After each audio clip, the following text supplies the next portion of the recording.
Grabando.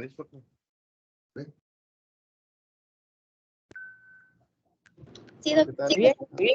Muy buenas tardes. Excelente, muy bien. Entonces, con mucho gusto, doctor Alexis Javier García Saravia, él es residente de tercer año de Radiología e Imagen.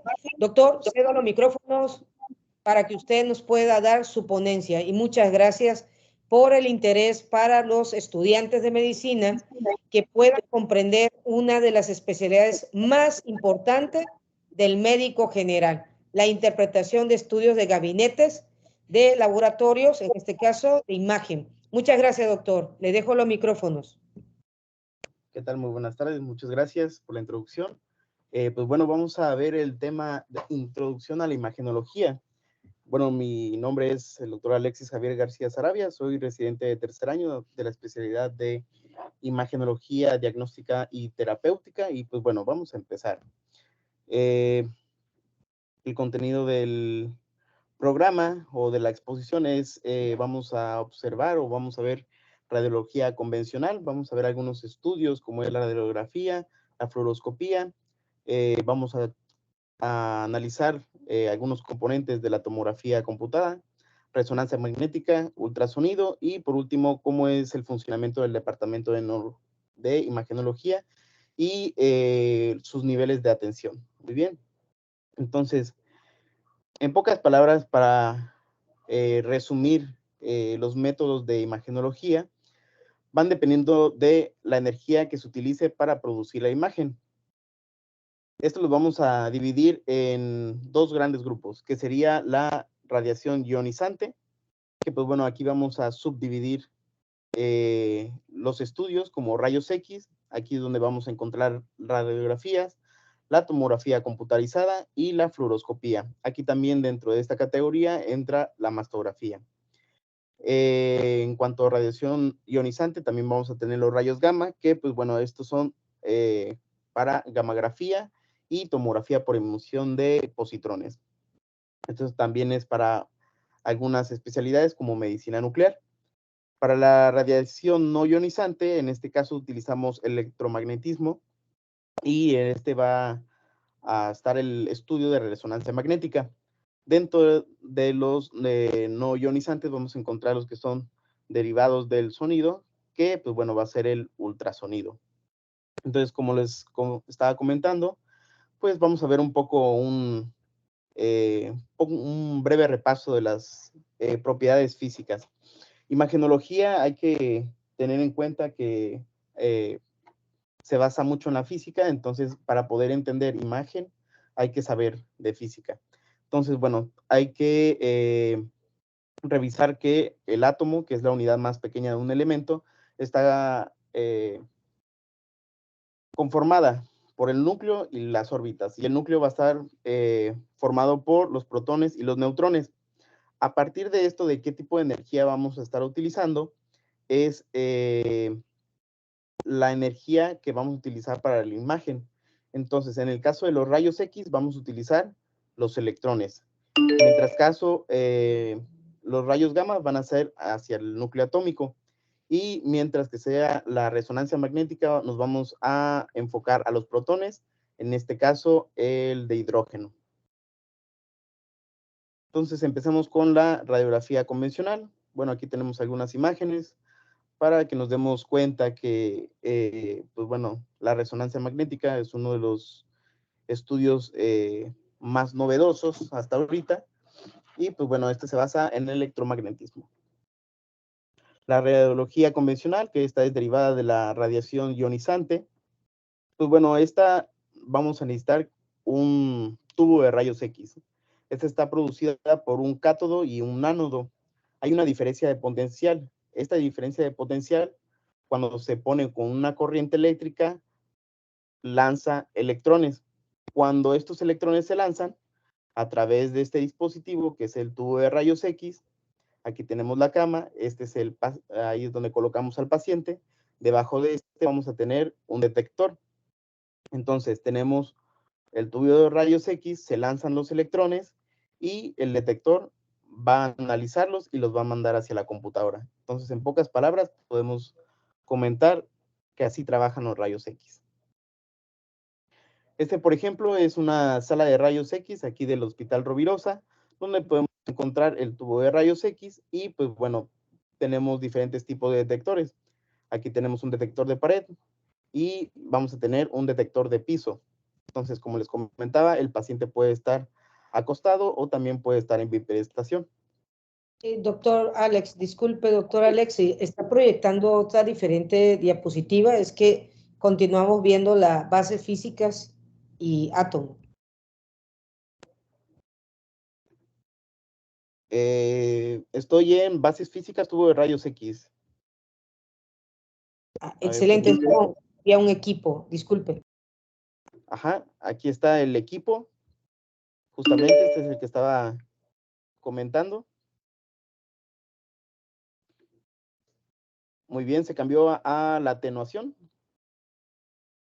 No, continuamos con la base físicas, átomo.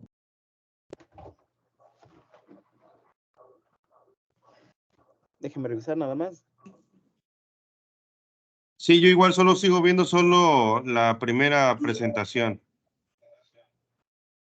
Me parece que uno puede ir cambiando las diapositivas en su monitor.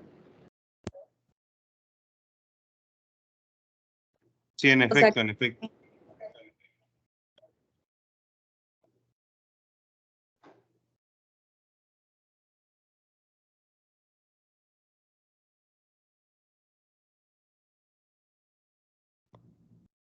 Doctor Alex, si tiene detalles, si no, con mucho gusto le paso las diapositivas.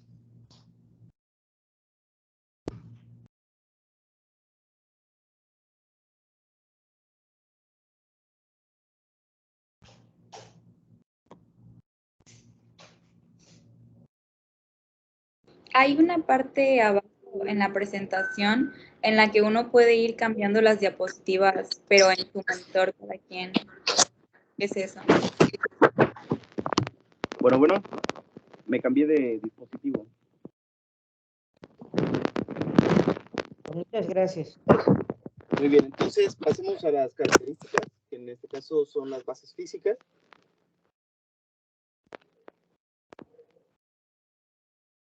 Muy bien, entonces vamos a tener 5 densidades básicas.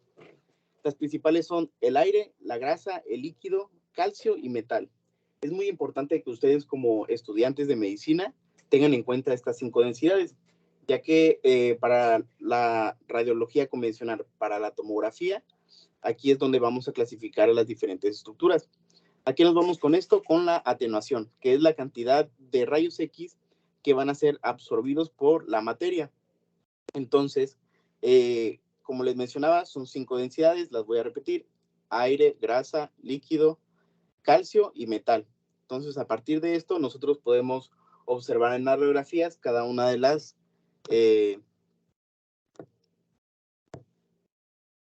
estructuras. A ver, permíteme. Muy bien. Entonces, aquí tenemos una radiografía de tórax en donde podemos observar las 5 densidades. Justamente tenemos el parénquima pulmonar, donde se encuentra la mayor parte de aire. Tenemos las estructuras óseas, que bueno, estas van a ser radiopacas. Hay que mencionar que, bueno, el léxico se comenta como radiopaco y radiolúcido. Radiopaco sería blanco y radiolúcido sería negro. Y pues bueno, entre esas escalas vamos a tener las 5 densidades. Metal va a ser lo más radiopaco, es decir, lo más blanco. Vamos a tener la grasa y los tejidos blandos, que van a estar pues aproximadamente en la misma densidad. Muy bien, entonces para poder analizar las estructuras en una radiografía, como es la conversión de un objeto tridimensional hacia un plano de 2 dimensiones, tenemos que tener 2 proyecciones. Como tal, aquí les puse el ejemplo de una manzana donde le colocaron 2 clavos, parecieran que estuvieran al mismo nivel, pero están cruzados. En la segunda imagen, como podrán observar, tenemos una lateral de esa misma manzana con los clavos, pero podemos observar que están en diferente plano. Entonces, esto es la importancia de tener 2 proyecciones de una representación tridimensional a una imagen bidimensional. Entonces, para este tipo de situación en donde necesitamos saber en dónde está localizada una lesión, pues bueno, ya en una radiografía, pues bueno, vamos a utilizar el signo de la silueta. ¿A qué se refiere con esto? Que cuando dos densidades similares se encuentran al mismo nivel, no se van a poder observar los bordes. Aquí tenemos una radiografía de tórax, donde señala la flecha, el corazón, junto con una masa. Ambas tienen la misma densidad y ambas están en el mismo nivel, por lo que no podemos observar de manera adecuada su interfase. Ahora bien, si esa lesión tiene una diferente densidad o está en diferente plano, pues bueno, se va a observar la interfase, como se puede ver en la flecha roja de las imágenes de la derecha. Es muy importante que sepan diferenciar cada una de las estructuras, pues, para poder observar o delimitar las estructuras anatómicas. Muy bien. Las 5 densidades básicas es lo más importante de esta charla, que sería aire, grasa, líquido, calcio y metal. Con esas 5 densidades podemos interpretar adecuadamente una radiografía de tórax. Muy bien, en el caso de la fluoroscopía, sigue estando en el tema de radiación ionizante. Y pues bueno, a diferencia de la radiografía, esta es como si fuera un video. Es una fuente continua de rayos X que nos permite delimitar las estructuras de manera en vivo, por así decirlo. Aquí tenemos 2 tipos o 2 equipos, que sería un equipo convencional, o también se puede utilizar un arco en C. El arco en C también se pueden utilizar dentro de los quirófanos. Generalmente este tipo de estudios utilizan medios de contraste, ya sea por medio de oral o puede ser intravenosos. Aquí tenemos diferentes medios de contraste que se pueden utilizar, que sería el bario o los hidrosolubles, que son yodados. Entonces aquí nada más tenemos una imagen de fluoroscopía, un estudio contrastado, donde están aplicando medio de contraste a través de una jeringa, sería una fistulografía, y pues para que lo tengan en cuenta. También la fluoroscopía nos sirve para los procedimientos en radiología intervencionista, que es una rama de la radiología. Y pues bueno, como ejemplo se puede colocar o se pueden realizar procedimientos de colocación de catéteres, drenajes o reducción de fracturas en vivo. Aquí tenemos una imagen de fluoroscopía donde se le aplica medio de contraste. Es una nefrostomía, se colocó vía percutánea, donde observamos la aplicación del medio de contraste y donde podemos observar que hay tinción por parte de las estructuras anatómicas. Ese es un ejemplo de un arco en C dentro del quirófano, donde pues bueno, se aplican rayos X y con la aplicación de medio de contraste podemos ver diferentes estructuras. En este caso, las 2 videos que les estoy colocando son angiografías cerebrales. Y pues bueno, la imagen de la izquierda es en relación a un meningioma a región temporal derecha. En el caso de la tomografía computarizada, también sigue siendo parte de la radiación ionizante. Hay que mencionarlo que se sigue utilizando el tubo de rayos X, pero con una diferencia, que es un dispositivo que llamamos gantry, donde el tubo de rayos X gira. En un momento les voy a colocar unos videos. Pero para poder analizar la tomografía hay que hacer un repaso de los planos anatómicos, que pues bueno, tenemos el plano axial, que es el transverso, el plano coronal y el plano sagital. Lo que sucede en la tomografía es como si fuera diferentes cortes a nivel transverso, como si fueran rebanadas de pan. También podemos encontrar la tomografía como tomografía computada, tomografía axial computarizada multidetector, y en inglés podemos encontrar diferentes siglas. Y pues bueno, aquí tenemos una imagen de tomografía en un corte axial, que es la primera imagen, la de la izquierda, la del centro, que es en una reconstrucción coronal, y por último en una reconstrucción sagital. Como pueden ver, aún así que se están utilizando el tubo de rayos X, por la diferencia en cuanto a la tecnología que se utiliza, podemos detallar cada una de las estructuras. Este es un ejemplo de una tomografía, de un tomógrafo más bien, donde podemos observar el tubo de rayos X y la fila de detectores. Como les estaba comentando, para que pueda funcionar el tomógrafo, necesitamos que vaya girando. Entonces se generan los rayos X mediante un tubo en rotación, como es el que estamos viendo en el video, y el paciente es acostado en la cama. Justamente la cama va entrando hacia el gantry, que es lo que está girando, y pues bueno, se hacen múltiples cortes. Por eso es que nosotros realizamos la tomografía en un corte axial y se hacen por medio de la computadora reconstrucciones en sagital y en coronal. Entonces, una vez mandados los rayos X, los detectores van a detectar la materia y van a analizar qué objetos están siendo atenuados. Esos se mandan a la computadora y son los que nosotros analizamos. Entonces, una vez que se reciben los rayos X, la imagen se forma a partir de esa información y, pues bueno, en vez de ser una imagen en 2 dimensiones, esta se vuelve en 3 dimensiones.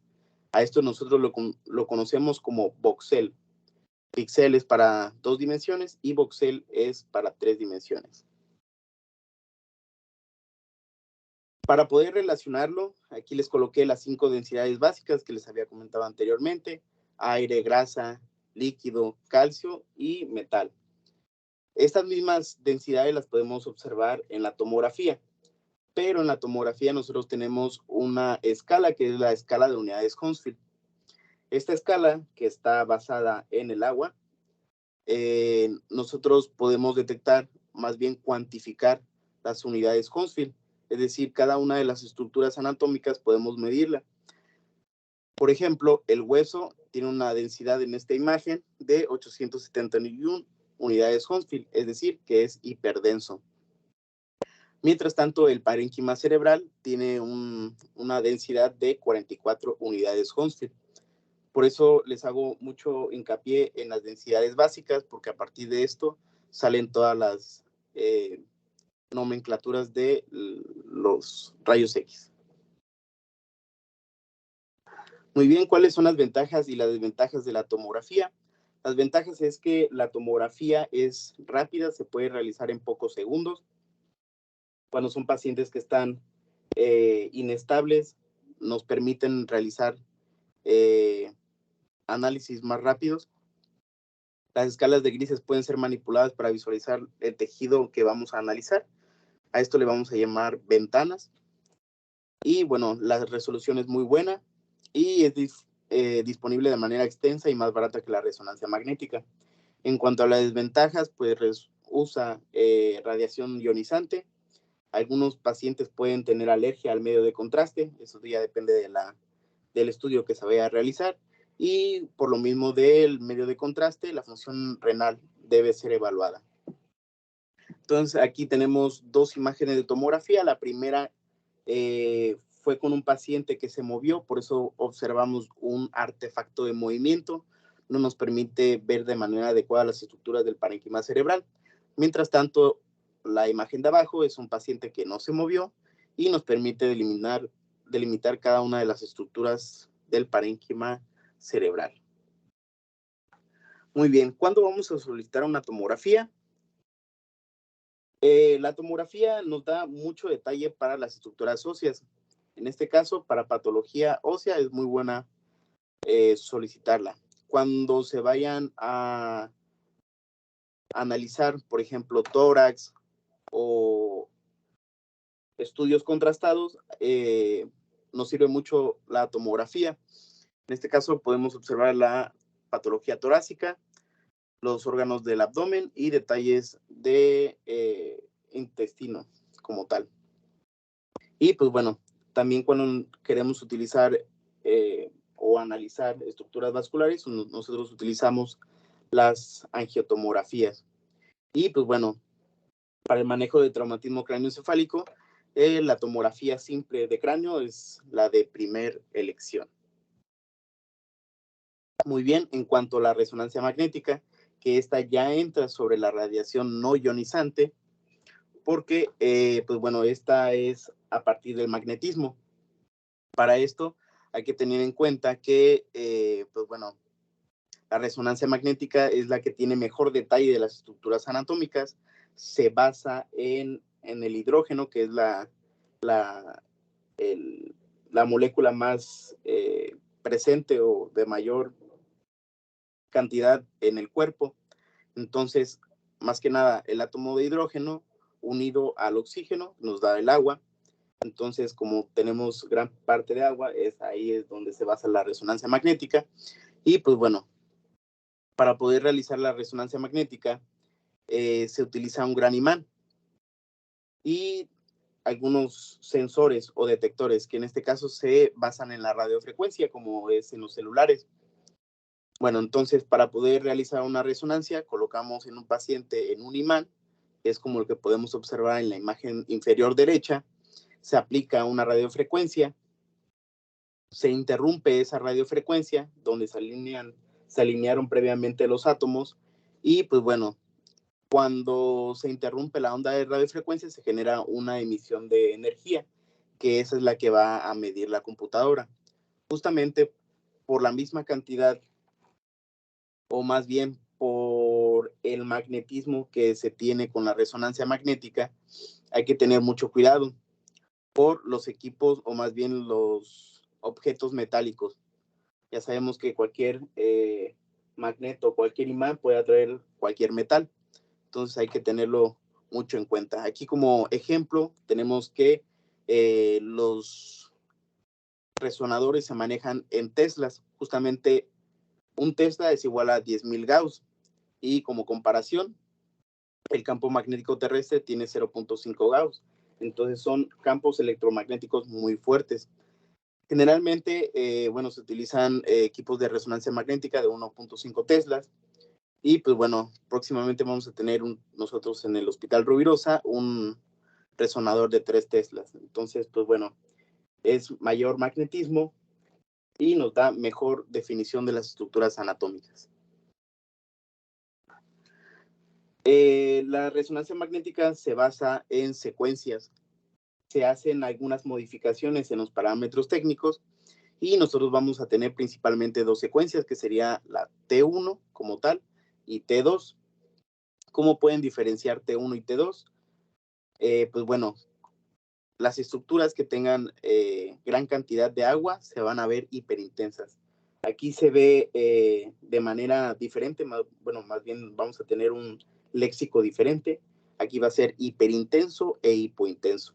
Entonces, la imagen de la derecha podemos observar algunas estructuras hiperintensas, como pueden ser los ventrículos laterales.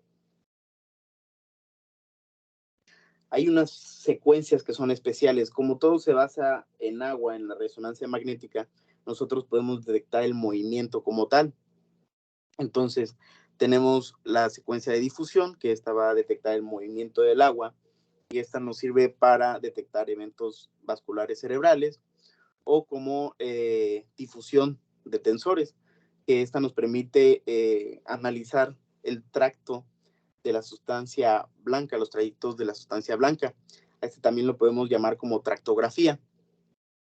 Por la misma cuestión de que las moléculas de agua están unidas a otras moléculas, nosotros podemos analizar en qué frecuencia están resonando como tal. Entonces tenemos la espectroscopía, que justamente esta nos va a valorar metabolitos. Algunos lo conocen como la biopsia cerebral. Y pues nos permite saber la composición química de alguna región a estudiar. Otra ventaja de la resonancia magnética es la secuencia time of flight o tiempo de vuelo, donde sin medio de contraste nosotros podemos analizar las estructuras vasculares, ya que estas contienen gran cantidad de agua. ¿Cuáles son las ventajas y desventajas de la resonancia magnética? Las ventajas son el detalle anatómico. Es muy bueno para los detalles anatómicos. Tiene excelente calidad para detectar el líquido, no utiliza radiación ionizante y pues bueno, dependiendo de la indicación o las estructuras a evaluar, nosotros podemos utilizar todavía más secuencias que pueden ser específicas para la patología. Como desventajas es alto costo, tiene poca disponibilidad, se encuentra muy poco en los hospitales o en medios privados. Los tiempos de adquisición o el tiempo requerido para realizar este estudio puede ir desde los 30 minutos hasta las 2 horas. Como este tipo de estudio genera bastante ruido, hay gente que no lo puede tolerar, aparte de que si el paciente cursa con claustrofobia, también se debe de tener en cuenta. El hueso no es adecuadamente valorado porque no tiene gran cantidad de agua y pues bueno, aquí en este caso se utilizan diferentes medios de contraste, otro tipo de medio de contraste. ¿Cuándo vamos a solicitar una resonancia magnética? Como les comentaba, nos da gran cantidad de detalle anatómico, entonces nos da también un alto contraste, ya sea para diferenciar los tejidos sanos de los patológicos, como en el caso de los tumores. En el sistema musculoesquelético nos permite delimitar adecuadamente los músculos, los trayectos vasculares, tendones y ligamentos. En cuanto a detección de líquido, podemos observar adecuadamente si la estructura a analizar tiene edema, podemos observar los trayectos vasculares y a nivel de cráneo podemos diferenciar adecuadamente la sustancia gris y la sustancia blanca. Muy bien, este es un ejemplo de una resonancia magnética. Como les comento, el equipo genera demasiado ruido, por lo que el paciente también debe utilizar audífonos, se debe de mantener quieto. Si el paciente se mueve, se deben de repetir las secuencias. Entonces, por eso es que puede ser muy tardado este tipo de estudio. Muy bien, vamos al último de los estudios, que sería el ultrasonido, que en este caso se basa en las ondas como tal de sonido a altas frecuencias. Y pues bueno, aquí tenemos un equipo de ultrasonido donde utilizamos un dispositivo llamado transductor. Este genera como tal un efecto, el efecto piezoeléctrico.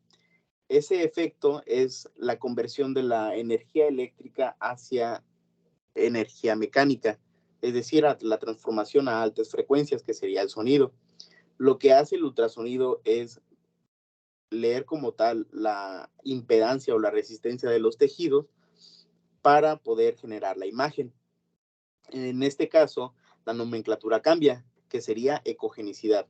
Ecogénico para lo que se ve blanco en la imagen, hipoecoico para lo que se ve un poquito gris y anecoico para lo que se ve como tal negro. Entonces, pues bueno, la computadora va a calcular cada una de las ondas sonoras y pues bueno, vamos a tener la ventaja principal de que es un estudio de bajo costo y que pues no genera radiación ionizante.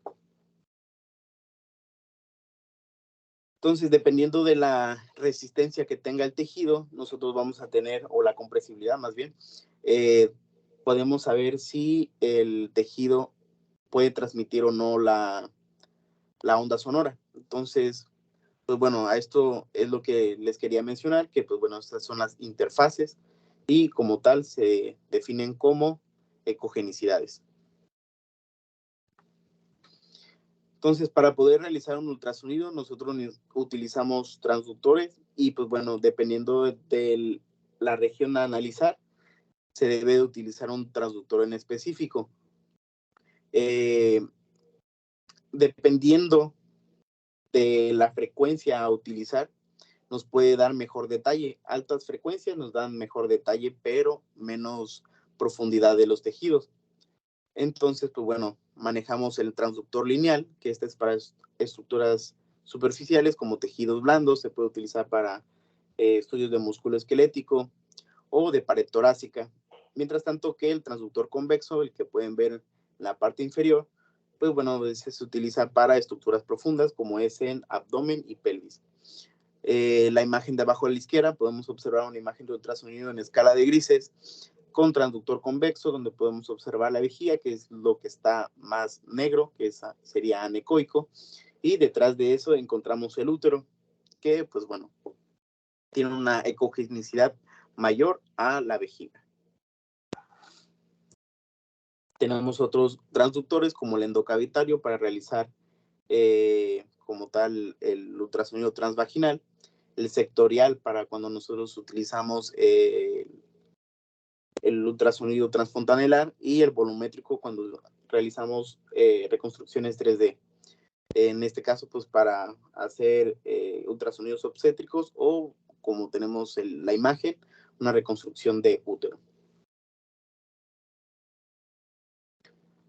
El ultrasonido tiene diferentes modos. Aquí observamos el modo B, como pueden ver en el ultrasonido. Esto es un ultrasonido obstétrico. El modo B es el más usado. Y pues bueno, como pueden observar, es en tiempo real. Es operador dependiente. El modo M, pues bueno, este es una representación gráfica del movimiento que se genera en la escala de grises, pero representado como si fuera una gráfica. La ventaja del ultrasonido es porque podemos analizar las estructuras vasculares.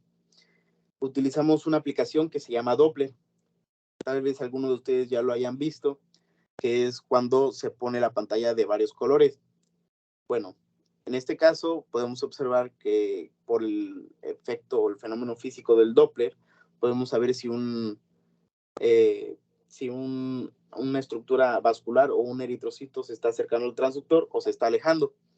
Para eso tenemos tres modos: el Doppler color, Doppler poder y el Doppler espectral. El Doppler color es como pueden ver en la imagen superior izquierda, nos menciona más bien o podemos representar las estructuras vasculares del riñón. El Doppler poder, no nos deja como tal determinar la dirección del flujo, pero sí nos permite determinar si hay o no flujo, solo que no nos dice la dirección. Por último, el espectral, Doppler espectral, aquí hacemos un análisis, es decir, podemos cuantificar las velocidades del espectro, si es más rápido, si es más lento, si está obstruido, si no tiene una obstrucción, etc. ¿Cuáles son las ventajas del ultrasonido? Pues bueno, se puede adquirir en cualquier plano, es seguro, no utiliza radiación ionizante, no es invasivo, es barato comparado con la tomografía o con la resonancia magnética, se utiliza o podemos valorar las imágenes en tiempo real y también tenemos algunos equipos que pueden ser portátiles. El problema del ultrasonido o sus desventajas es que es operador dependiente y pues bueno, una de las principales desventajas del ultrasonido es que cuando hay presencia de aire no nos deja observar las estructuras que están después del aire, es decir, no puede penetrar como tal el aire. Entonces no podemos valorar adecuadamente ni pulmón o contenido intestinal. Entonces aquí tenemos una imagen, la imagen superior derecha, una imagen de radiografía de abdomen donde podemos observar un poco más inferior hacia la derecha, una imagen que, pues bueno, es radiolúcida, que esto es en relación a aire, en donde se le colocó el ultrasonido a nivel de la fosa ilíaca derecha, donde no podemos observar las estructuras por la presencia de aire. ¿Cuándo vamos a solicitar un ultrasonido? Bueno, es muy importante que si el paciente presenta neumoperitoneo, es muy difícil de evaluar las estructuras. Hay que tener en cuenta el espesor del panículo adiposo. Pacientes con gran panículo adiposo es muy difícil de valorar las estructuras que son muy profundas. Podemos analizar útero y anexos. Podemos realizar ultrasonidos obstétricos de tiroides, algunos ultrasonidos para pediatría y valoración vascular. Hay que tener en cuenta que para la valoración vascular, como es el Doppler arterial o el Doppler venoso, pueden ser tardados y son operadores dependientes. Bueno, aquí tenemos un ejemplo de cómo se realiza un ultrasonido. Este es el equipo que tenemos nosotros en el Hospital Rovirosa. Y pues bueno, hay que tener en cuenta que el equipo tiene bastantes funciones, así que por eso es operador dependiente, porque hay que saber manejar cada una de las funciones. Por último, ¿qué equipos de imagenología vamos a tener? De acuerdo a los niveles de atención, generalmente podemos tener en un primer nivel una sala de rayos X, podemos tener un ultrasonido, ya sea portátil. Es muy raro encontrar un tomógrafo. En un segundo nivel, aquí ya forzosamente encontramos una sala de rayos X, una sala de ultrasonido, puede tener tomografía y algunas veces se puede encontrar resonancia magnética. Es muy raro encontrar estudios para PET-CT. Y en el caso de tercer nivel, que serían los institutos nacionales, aquí sí debemos de encontrar la sala de rayos X, la sala de ultrasonido, tomografía, resonancia magnética y todo lo que sea para tomografía de emisión de positrones o todo lo que sea de medicina nuclear.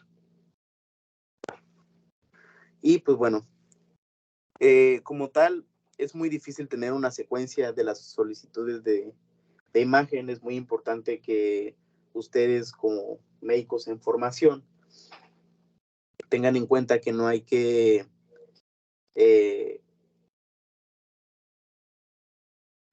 llevar nada más una receta para realizar un diagnóstico. Es importante analizar cada uno de los factores del paciente para ver qué tipo de estudio de imagen es el más adecuado. Por ejemplo, en el caso de costos, la radiografía es uno de los estudios más baratos, así como el ultrasonido. Hay que tener en cuenta mucho los niveles de radiación.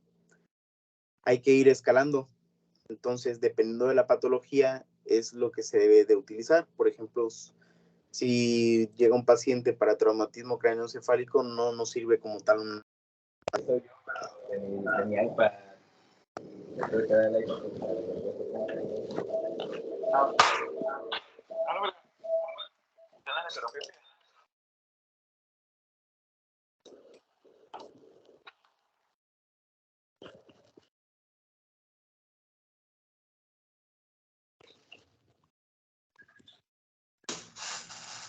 Disculpe, doctor Alexis, ya no escuchamos su voz. Sí, sí. Bueno, sí, dígame. Ya lo podemos escuchar. Muy bien. Pues bueno, como les comentaba, las últimas diapositivas, pues bueno, hay que individualizar cada una de las patologías de los pacientes. Es importante saber el estudio de imagen.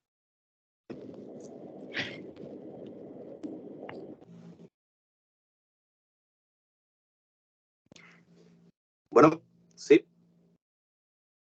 Sí, lo escuchamos. Y pues bueno, como les mencionaba, hay que individualizar cada uno de los estudios de imagenología para poder llegar a un diagnóstico certero. No sé si tengan alguna duda, algún comentario.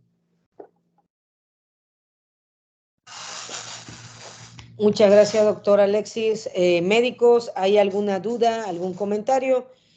Cuando usted estaba platicando, doctor, nos estaba comentando de la resonancia magnética, preguntó un estudiante que si había algún detalle con tener brackers en alguno de los estudios que mencionaron.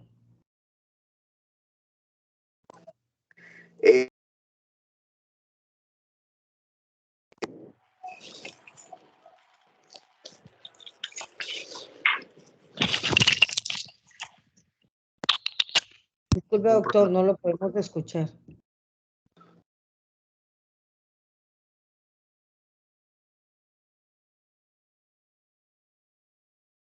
Adelante, doctor, no lo escuchamos. Sí, bueno, cada uno de los fabricantes de brackets, pues bueno, tienen en cuenta este tipo de factores. Entonces, son propiedades ferromagnéticas. En este caso, pues se puede realizar con con los brackets. También hay que tener en cuenta que nos pueden generar cierto artefacto. Entonces, hay que tener mucho en cuenta también para las prótesis. Pueden haber prótesis que no son compatibles con la resonancia magnética. Entonces, hay que tener mucho en cuenta por parte del fabricante para ver si se pueden utilizar o no dentro de la resonancia magnética. Muchas gracias. Tenemos la participación de la médico Yesenia Castellano. Adelante.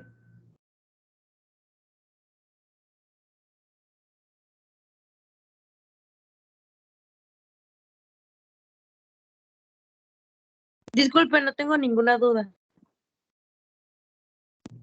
Muchas gracias, muchas gracias. Doctor, yo tengo una duda. Cuando el médico, porque todos los que están aquí son menores de 9º semestre hacia 1er semestre, la mayoría de los médicos que el día de hoy en la tarde nos acompañan. Mi pregunta es, usted como especialista en radiología e imagen, ¿qué indicaciones le daría a ellos para solicitar un estudio de imagen?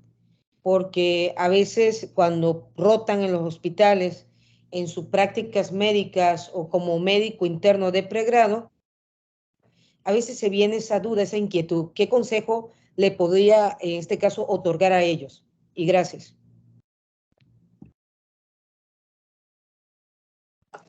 Sí, pues bueno, más que nada nosotros utilizamos un formato que es el formato de solicitud. En este caso, debe ser requisitado con el nombre, edad del paciente, la ficha de identificación. Aparte de eso, deben de llenar como tal un espacio que es el diagnóstico presuntivo más la clínica que presenta el paciente, lo más relevante que sea del expediente clínico, que sean sus antecedentes y de preferencia también tener sus laboratorios, todo lo que nos ayude a enfocarnos como tal a la patología que están sospechando. Más que nada, esa es la importancia, tener un diagnóstico probable para nosotros poder confirmarlo o poder descartarlo. Muchas gracias. Doctor Teófilo, yo creo que usted va a dar lectura a las preguntas que están mencionando en el chat. Adelante, doctor. Sí, se menciona también que porque es una desventaja el uso de radiación ionizante.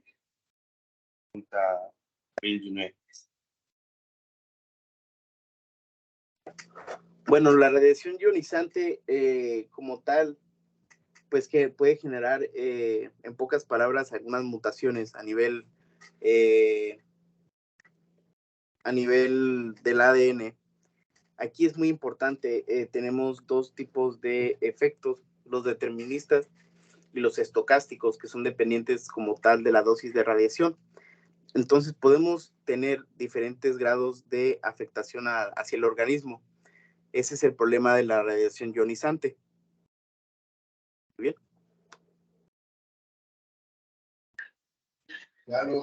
Doc, yo tengo otra pregunta. Las diferencias de una resonancia de 1.5 teslas a una de 3, ¿cuáles son las ventajas, las desventajas? Además de, obviamente, el tema del costo, por supuesto, entre una y otra.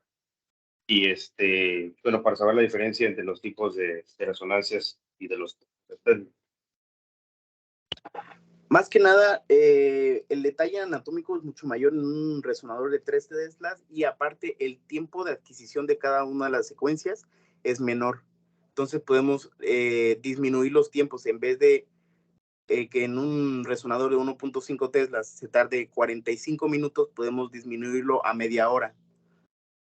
Eso es como un ejemplo. Entonces, el tiempo es muy importante para la resonancia magnética. Y aparte de los costos. Es decir, uno de 3 brindaría que la atención en un niño pediátrico fuera más rápido y, pues, por ende, beneficio para el paciente, ¿no? Además, en cuanto a la rapidez, por supuesto, entre uno y otro. Sí, claro. En este caso también en los pacientes adultos, algunos no pueden mantener una posición por mucho tiempo y entonces eso nos ayudaría a disminuir más que nada los tiempos y la incomodidad del paciente. Doctor, ahí también le hago una acotación. La resonancia de 3 Teslas, podemos hacer resonancia magnética funcional, que con equipos de menor teslaje no podemos. Estamos hablando el beneficio principalmente en neurología.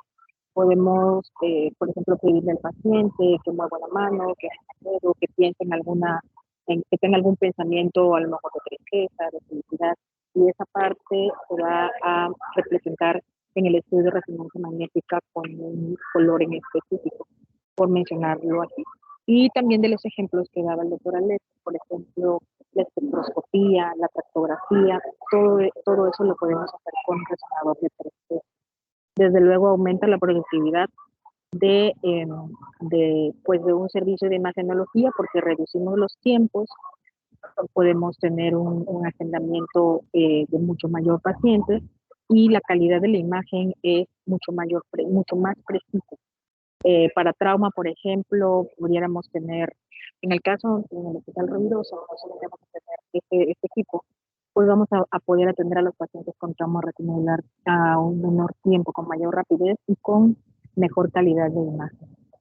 Tiene muchísimas funciones, la verdad, pero bueno, para hacer mención de algunas que destacan en comparación principalmente con resonadores de magnética clásica.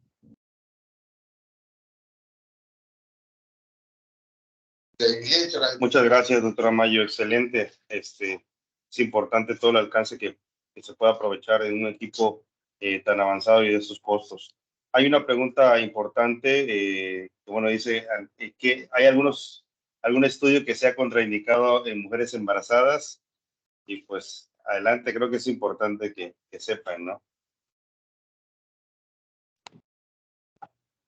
Claro que sí, la tomografía, los rayos X más que nada, como estábamos mencionando, la radiación ionizante, está contraindicada para las embarazadas. En este caso, pues, por esa misma razón se utiliza el ultrasonido obstétrico para la valoración de las estructuras fetales y pues, cuando necesitamos hacer un detalle anatómico más profundo es cuando podemos escalar hacia una resonancia magnética, claramente con las indicaciones apropiadas.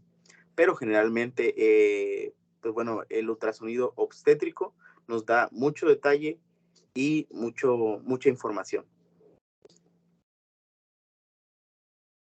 Sí, aquí también contestaríamos ahí la pregunta de José Raúl. Bueno, por eso es importante preguntar en esos tipos de estudios si la persona está embarazada o no, antes de realizar cualquier tipo de estudios. Una pregunta también para que dimensionen nuestros estudiantes, ¿cuánto equivale la radiación de mandar una placa a una tomografía? Haciendo una comparación, una tomografía de tórax equivale a aproximadamente a 500 radiografías. Es como si estuvieran parados un año en el sol, hablando de radiación. Entonces, es muy importante que cuando ustedes vayan a solicitar una tomografía de abdomen, pues bueno, aquí se hacen 3 barridos como tal. Entonces, aumenta la radiación casi 3 veces más. Por eso es muy importante saber indicar cada uno de los estudios para valorar riesgo-beneficio.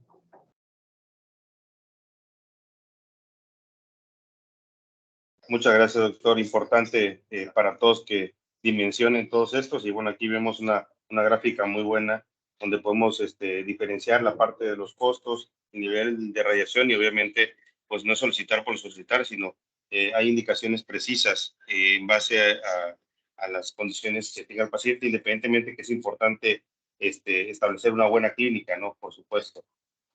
Va siempre con una buena correlación. No sé si hubiera alguna otra pregunta sobre caso de ¿qué? Diagnóstico de la miastenia gravis. ¿Existe algún tipo de estudio auxiliar además de la radiación Sí.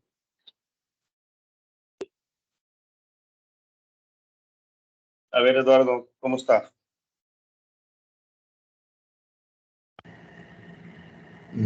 Buenas noches. Adelante. Le agradezco el tiempo que nos está prestando, doctor Alexis. A raíz de lo que usted nos expuso, me entró una duda.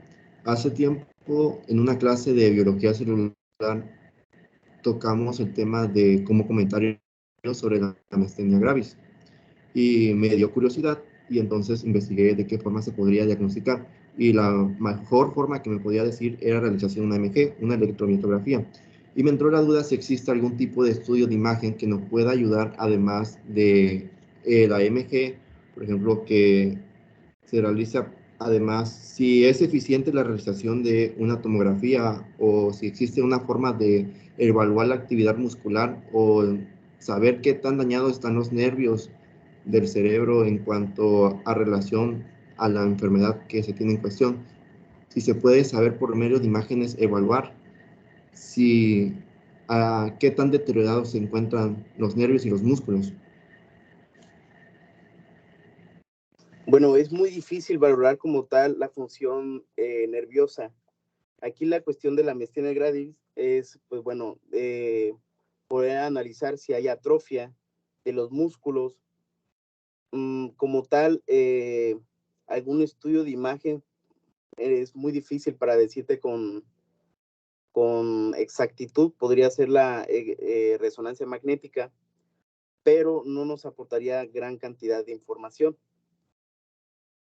Pues bueno, aquí sería utilizar otra metodología de estudio.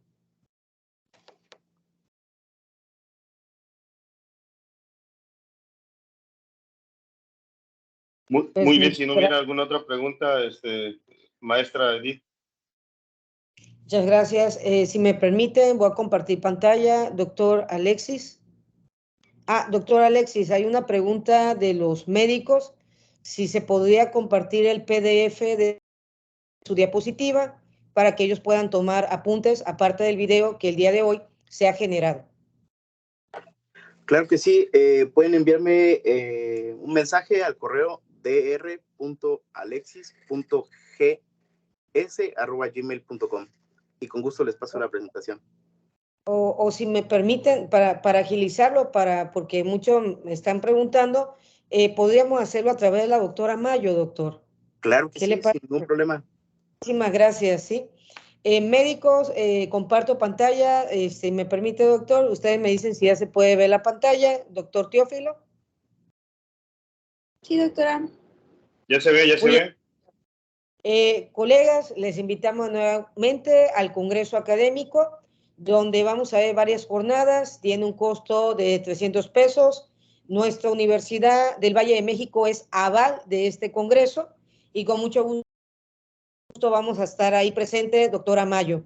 Va a ser un congreso donde muchos LICEN van a aprender demasiado y de una vez le comento, el departamento de imagenología, que en este caso está a cargo de la doctora Mayo y de muchos médicos, vamos a hacer sinergia, vamos a hacer sobre todo vínculos académicos para el fortalecimiento del conocimiento de los estudiantes en formación. La verdad le agradezco mucho al Hospital Rovirosa, al Departamento de Imagenología Diagnóstica, que nos brindará esa gran oportunidad para que muchos estudiantes, a través de sus sílabus, a través de su practicario, comprendan más la importancia de la imagenología.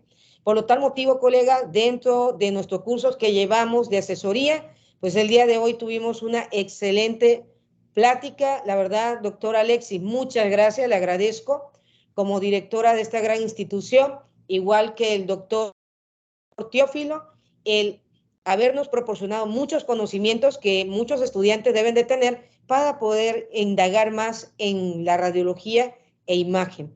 Por tal motivo, me permito dar lectura a la constancia que vamos a entregar el día de hoy al doctor Alexis Javier García Sarabia, Universidad del Valle de México, la Escuela de Ciencia de la Salud, Campus Villahermosa, otorga presente a un excelente residente del hospital, en este caso Rovirosa, doctor Alexis Javier García Sarabia, por su participación como ponente en la conferencia Introducción a la Imagenología.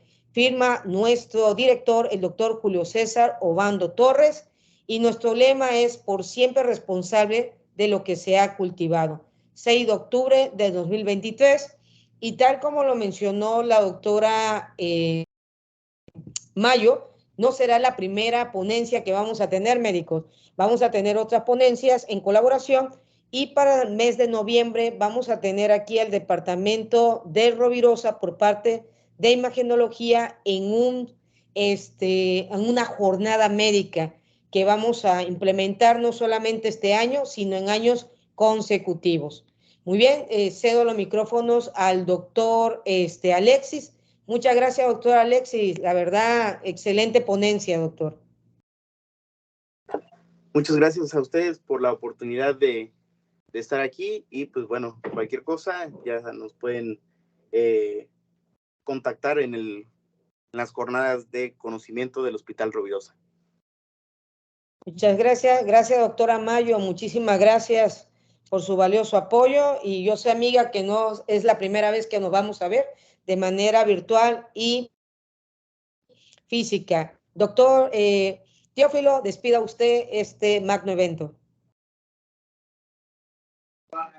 Pues qué tal, la verdad que emocionado del poder tener estas charlas tan importantes y bueno, que sobre todo sea en beneficio para todos los estudiantes. Muchas gracias, doctor Alexis, doctora Mayo. Queremos verlos, saludarlos muy pronto aquí en el Congreso, y que bueno, haya esta relación permanente en pro de los alumnos de UVM, y que bueno, que se interesen también por lo importante que es la radiología y los avances que tienen, y bueno, cómo podemos explotarlas, ¿no? Entonces, que sea para bien. Muchas gracias, maestra Edith, por también impulsar esos tipos de talleres que son importantes en pro de todos los alumnos y en pro de la academia y de la salud, por supuesto. Aquí nos despedimos el día de hoy. Les agradecemos mucho a todos por su participación, y bueno, muchas felicidades, muchas gracias, buenas noches a todos. Buenas noches, los esperamos el día 12 y 13 y a las jornadas de imagenología el 12. Descansen. Ahí nos veremos, doctora Mayo.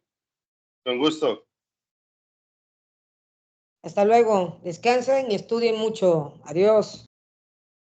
Hasta luego, doctora. Hasta luego, gracias.